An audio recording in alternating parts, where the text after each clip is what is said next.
さんこんにちは。日本将棋連盟棋士七段の村中修一です。今回はですね、将棋を指しました対局の解説編をお届けいたします。戦型がですね、相矢倉ということで、私がね、もっと子供の時から愛用している、一番好きな戦型といってね、過言でない、指し方にね、進みました。最近のね、矢倉戦といいますとね、一時はもう先手番矢倉激変した時がありましてね、後手番の急戦策が非常に有効視されてた時あったんですけれどもね、最近またプロ間ではね、復活の兆しがありまして、最近ですとね、藤井棋聖が、棋聖誕生の時にね、矢倉を選択したということもあったんですけれどもね、そういうふうに見直されつつ矢倉をね、またゆっくり解説していきたいと思いますので、ぜひ最後までごゆっくりお楽しみください。はい、ではね、早速解説の方を始めていきます。本局ね、私は後手番ということなので、上側が、私になります。7六歩、8四歩、6八銀、3四歩、7七銀と。これがね、矢倉のスタートですね。で、6二銀と上がりまして。近年のね、矢倉事情というかね、を言いますとね、結構先手番の矢倉が、一時非常に苦戦した時期がありまして、理由としましてはね、後手番の、先ほどちょっとオープニングでも言ったかもしれませんが、後手番の素早い急戦ね、急戦がすごくね、有力、これはちょっとコンピューター将棋の影響もあるんですけどね、コンピューターソフトがね、結構やっぱり対矢倉で雁木やらね、急戦やらいろいろ有力な作戦をコンピューターが指すことでね、後手番で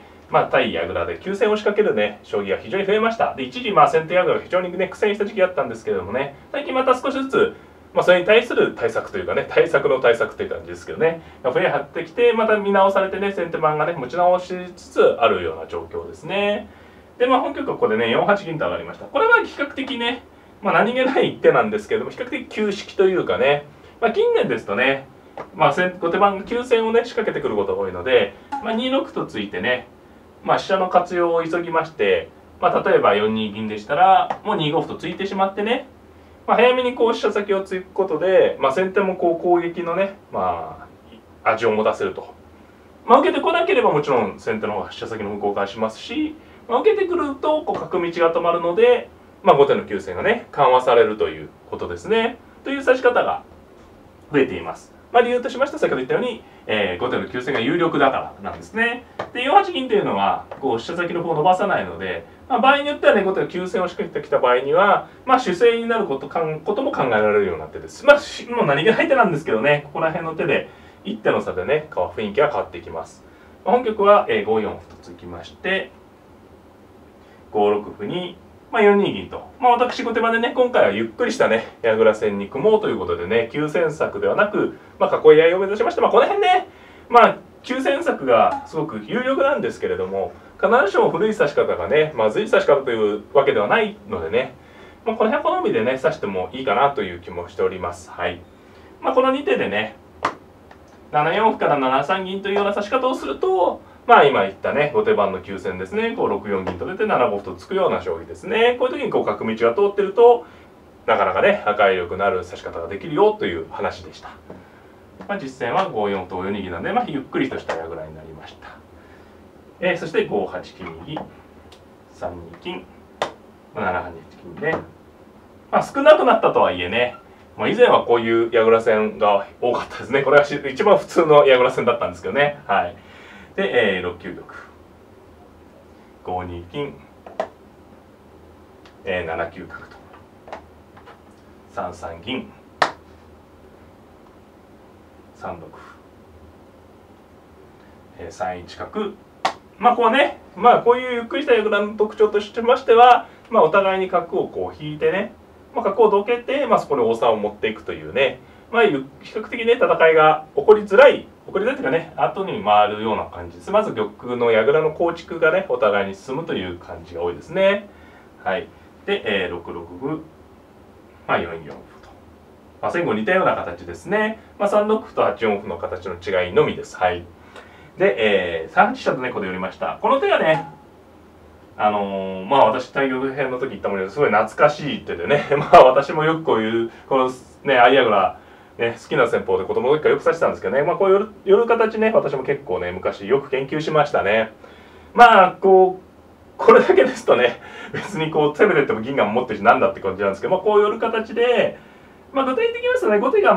以前のね矢倉の動画の時にもね言ったと思うんですけど、一つのポイントとしまして、後手の角が6四にね出てくることが多いので、出てきた時に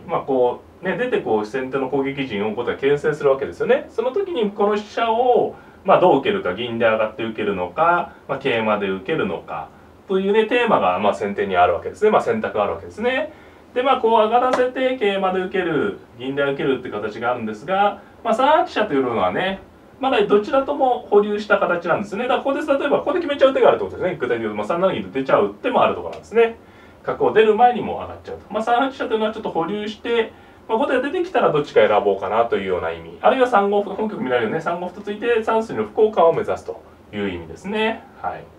で、3八飛車として4三金右。これちょっとね、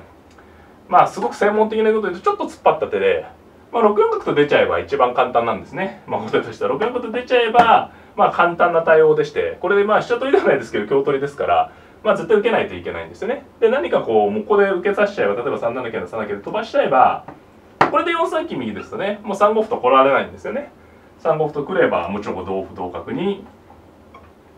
3六歩と打てばね、これもう先手何やってるか分かんなくなっちゃうんで、これですとね、先手は、例えば3七桂だった場合ですけどね、4三金右、6七金が囲い合うような、これね、森下システムと呼ばれるような指し方になるんですけど、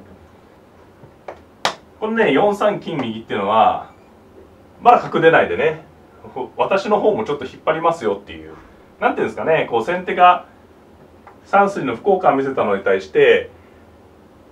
まだ嫌です、決めたくないですって、ちょっと突っ張った手なんですよね。角出ちゃえば、今言ったようにおとなしい。金上がると、どうぞというね、感じの手。先手からするとね、ちょっと、っていう手ですよね。出てほしいのに、なんか保留して頑張ってきたなっていう印象の手になります。はい。で、すかさず3五歩ときましたね。ここ難しいんですよね。私が昔ね、慶応研究した時、もう一手ね、1六歩と突くような手が、もうあるところなんですよね。これ、どういう意味ですかっていうと難しいんですけど、これね、後手がね、7四歩と突くと、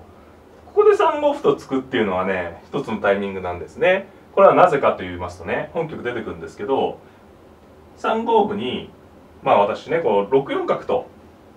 出るんですね。これがだから突っ張ったって理由ですね。わざと突かせてから出てくるんですね。カウンターパンチのように。で、この時にこの歩がついてあるかついてないかっていうのは実は結構地味ながら大きな問題でして、何が違うかと言いますと、これね、3四歩と取り込みたいんですね、先手はできれば。この6四角の瞬間にですね。そうすると、銀取りなんですけど、香が取る手が一応あるんですね。これ同銀で取ってくれると6四歩と4六歩とつきまして、これは先手のね、一つ目指す形の一つなんですね。ただ、この場合ね、1九角ないと香を取る手があるんですね。で、銀の先手はもちろん取りまして、銀香交換なんですね。で、同金、寄りと取りまして。でね、この時にですね、銀香交換は、後手先手の得なんですけど、次2九馬と取られると損になるので、例えば3九飛車とか受けることになるんですけど、例えば2八馬という感じで追っかけていった時にね、これ結構後手も戦えるんですよ。銀香交換ですけど馬が大きくて飛車は封印できるんでね。でですね、ここでですね、7四歩がついてあるとちょっと違うんですね。これ難しい話ですけど、ここでね、4六角とぶつけてがあるんですよ、これ。ね、7四歩とついてあると。これで飛車取りですから、これ2九馬、これついてなきゃ2九馬でね、これすごく後手が好調ですね。これ全然出てても何でもないですからね。ただついてあるので4六角と出られると、こう取るとね、3三飛車成って取られて飛び上がっちゃいますね、これね。これで取ったら取られて後手敗勢になっちゃうんで、4六角に同馬と、取るしかなくなるんですね。で同歩と取ると、これはね、先手が優勢なんですね。銀と香車の交換のみが残って、ここにいた香ですかね、ここのいた隅にいた香がここにいる銀と変わった計算になるんで、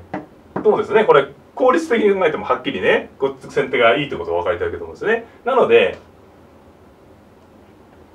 すいません、ちょっとごちゃごちゃっとした解説になってるんですけど大丈夫ですかね。この時に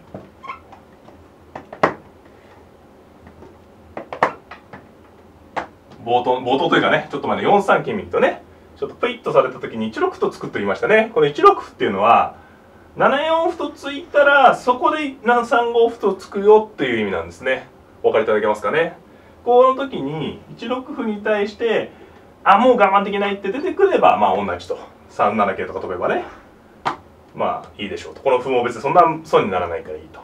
で1六歩に対してさらに頑張るよって例えば7四歩と突いてくると待ってましたと3五歩と突くってことなんですね。こうすると6四角に3四歩と取り込めるよっていう仕組みです。どうですかね。ちょっとお分かりいただけましたか。これすっごい微妙なところなんですけど7四歩を使いしたいんですね。なので1六歩にすごい深い意味があるんじゃなくて7四歩を突いたら3五歩と突くよという仕組みです。はい。で本局は4三金にすぐ3五歩だったんでこれですとね後手の6四角という反撃が効きやすいんですね。7四歩がついてないから理由としましては。はい。で実際ここで6四角に4六歩と突くことになりました。これ3四歩ですと1九角成と香を取る変化があるということです。今言ったようにね4六歩突いたんですけれども、これですとね3五歩と取って同飛車という形になってちょっとね飛車が不安定な格好になるんですね。先手としてはこういう形にできればしたかったよっていうようなところでございます。はい。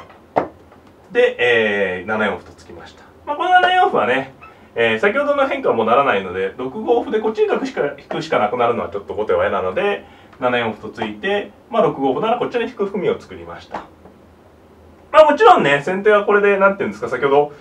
3四歩と取る形できなかったと言っても別に形勢を損ねたわけじゃないです。ちょっと誤解ないようにねしていただきたいんですけれども、はい。で4七銀と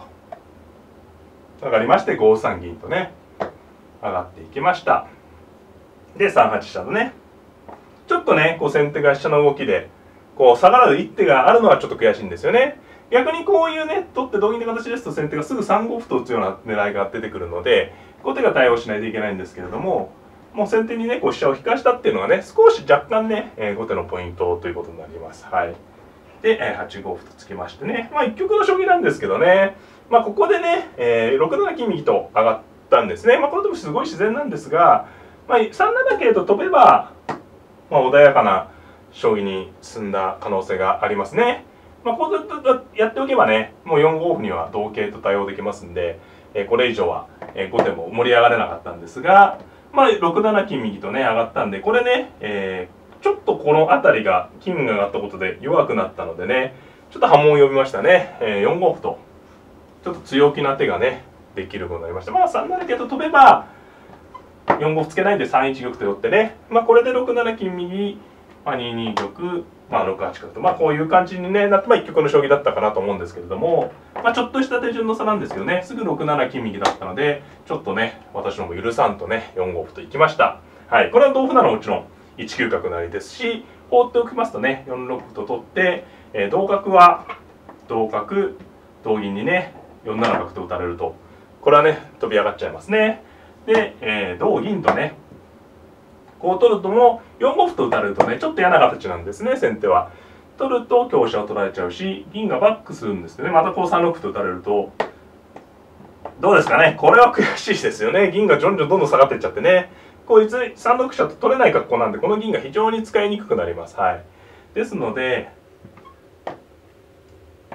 このね6四の角っていうのには見てはね7四歩がついてあるという条件付きなんですけど非常に強力なんですね。で実戦は3七桂と、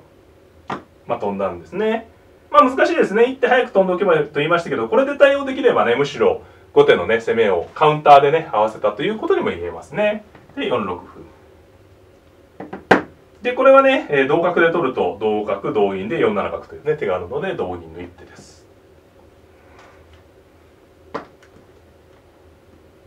で3四銀とこれはね突っ張った手ですね。3六歩と打つと4五桂と飛ばれて両取りになってしまうので、先にかわしてね、3六歩と4五歩2つの狙いを見せた手です。先手は、6五歩とねこの手は1本利かしですね。で7三角とちょっとね先手としてもね玉が場外なのがね気持ち悪い。ここにいればねレバタラですけど先手がね十分戦えるんですけどやっぱ6九にいるんでね。はい。で、7五歩とね角をさらに追いに行きました。はい。でここでね、4五歩とここは悩んだところですね。3六に打つ手もあるところでしてこれですと7四歩と取ってね、さあ角が逃げると、4五桂という、角はこういう展開もあったと思うんですけどね、ここで4四銀と上がるようなね。3七歩成と取れば、これ一番激しいですね。7三歩成と取って、飛車を取って、飛車を取ってと。これね、私口頭でね、無理無理言ってたと思うんですけど、この変化をね、ちょっと考えてまして、角桂交換のね、駒損ですけれども、もう飛車を打たれた時、これね、すごい厳しいんでね、これがどうか、6八玉と立ってみたいなね、いう感じですね。と金寄ったりすると、こう、金上がったりして、ここまで来るとね、こう先手がしのいでますけど、非常に、先手としては怖い変化。これもすごく難しいとこだったと思います。実戦は、4五歩とね、こちらに打ちました。ね。こちらの方がいい理由は、7四歩ですと4六角と出れるんでね、非常に好調ですね。で、4五同銀と。同桂ですと、同銀と取って、同銀に1九角成ということでね、2枚取れます。実際同銀、同銀、同桂。これもね、先手は部分的には好調なんですが、この時に1九角成とね、香車が取れるのが、後手としては、美味しいところというかね、狙いのところですね。はい。で、3三歩と打ちました。これはね、細かいところですけどね、すぐ取るより1本利かしたということですね。で、同桂に、5三桂ならずと。ね、こう桂馬を飛ばせて、桂の頭にね、弱点を作ってから銀を取ってきました。で、同金。さあ、どうですかね、これね。形勢判断的にはね、駒割り的には、銀と桂香の交換ということで、得なんですけどね、今言ってちょっと陣形が乱れているのがどうかということですね。で、何よりね、私の方の狙いとしましては、駒得もそうなんですけれども、玉がね、やっぱり6九に露出しているというのがね、一つね、狙いとなります。実戦はここで3四歩と打ってきたんですが、2九馬とね、こういう手が効くのがね、玉が外に出てる効果ですね。もしくは上にいるとね、こういう手はもう効かないですね。歩成って攻められて負けちゃうので、玉が外にいるんでね、こういう取ってくれば飛車を取って王様に近いのでね、攻め合い勝ちとなります。そして、4八飛車。で、これ王手なのでね、4七金とかぶせました。これね、気持ちいいですよね。こう飛車を攻めながら手順に王様をね、攻めるような仕組みです。で、4九飛車、3八馬、1九飛車とね、ちょっと先手としては逃げ回る感じになるのが辛いところですね。で、後手はね、4六角とこう出られる手をね、気にした方がいいですね。こう出られると一気に飛車取りと玉の早逃げの格好になるんでね、この角だけは出させたくないということで3七馬と。そして、1八飛車、2七馬とね、必要にね、追っかけていきます。ここで先手はね、待望の4六角ですね。桂馬も取れるんですけど、何せこれやっぱりこの角をどけたいということですね。はい。で、4二飛車と回って、これがでもぴったりな手になりましたね。飛車取りを角取り切り返しましてね、飛車角両取りがかかったような、状況になりました。で、9一角成と取ったんですが、1八馬とね、取りまして、少しここでね、形勢が優勢になりましたかね。飛車取れたのが大きくてね、これ7九玉と寄ったんですけどね、5八金ならずと追っかけてね、これでも味のいい手ですね。で、6八金引くと引いたんですが、4九飛車成と。あとね、この1八の馬が遊んでるように見えて、意外とこうね、ピピピとここに効いてるんでね、竜がいなくなった後に3三歩成同金4五桂みたいな手を消してますね。で、8八玉と。形勢はね、優勢なんですけどね、ここからね、私も一気にね、決めに行きました。飛車桂香持っててね、二段、普通にこう飛車を重ねて打って、詰めろをかけて、受けたら、例えば3四飛車成みたいな感じでね、ゆっくり指しても十分の状況なんですが、実戦は6六香とね、これがね、7五歩を突いてある形を高めた一気の寄せになりました。これでね、ここに合駒しようにもこう、しちゃったですね。銀が効いてますから、実際同銀と取ったんですが、7六桂がね、今日犠牲に打った桂が非常に厳しい寄せですね。上に上がりますと金を取ってから8九竜という手順の寄せですね。9八玉と寄ったんですが、6八桂成とね、矢倉もこう金を剥がすと先が見えてきます。で、同金に3九飛車と打ちまして、これがね、こう8九竜分かっていても受金がないのでね、受けが難しいですね。7八銀と受けたんですが7九竜と、まあ金銀の四角にね滑り込みまして、これが8八金と6八竜の2点狙いですね。まあ7七銀引きっていうのがね、まあ最善の粘りなんですが、6七金とかぶせたところで、先手のね方投了となりました。まあ、形勢で詰んでるわけではないんですが、後手の王様にね取っかかりがないですね。3三歩成と取れても詰めろじゃないですし、まあ、同金と取って対応してもいいし、これね次に7八金という寄せがありますから、同金なら7八竜という形で寄せ、同銀は8九竜ということでね、まあ、いずれにしろ受けがないということで、まあ、投了となりました。まあ、投了もやむを得ないところだと思います。はい、いかがだったでしょうか。まあ、戦型がね、相矢倉ということでね、昔からね、好きな戦型でね、まあ、今解説編でやったようにね、まあ、ちょっと難しい変化もね、あるんでね、できる限り大場で分かりやすくお伝えしたつもりなんですけれども、ちょっと難しいなというところは、ぜひぜひ繰り返し見ていただいて、参考にしていただければとても嬉しいです。この動画が良かったなという方はグッドボタンを、チャンネル登録の方もぜひぜひよろしくお願いいたします。それではまた、さようなら。